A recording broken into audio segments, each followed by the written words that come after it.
حدیث د جناب رسول الله صلی الله علیه وسلم دی و من یرید الله به خیرا یفقهه فی الدین. کوم انسان له الله تعالی د خیر را د وکی دل په علم کې پوی ورکی دل په دین کې پوی ورکی دل علم ورکی. منګ او تاسو ګورو په دینن سبا د ورکی چې څوک یې مینې شي خلکو ته مبارکي وای، څوک حج وکي خلکو ته مبارکي وای، څوک ام پی شي خلکو ته مبارکي وای، د چا زوی لندن او یورپ ته لاړ شي خلکو ته مبارکي وای، څوک یو بل یو کارنامه وکي خلکو ته مبارکي وای.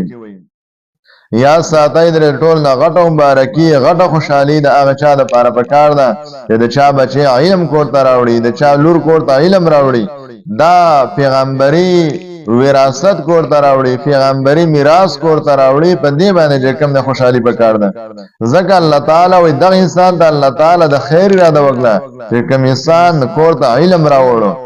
د علم دا یو لوی سرمایه ده، دا یو بهترین د الله تعالی نعمت دی. په دې پس چې کوم نه تاسو ځان ولګوي، په دې پس خپل مال ولګوي، په دې پس خپل جان ولګوي، په دې پس خپل وخت ولګوي. د علماو سره کې نه پاسې د علماو سره بغض مکوي. وریا ساده سوچ د علماو سره بغض کړي د خاتمه به خرابېږي، دا بې ایمان امري. او په دې باندې په کتابونو کې په سلګاو واقعات دي. په علماء باندې بد ګمان مکوئ، ګره اخیره خاتمه به هم تاسو چې کم نه خراب شي.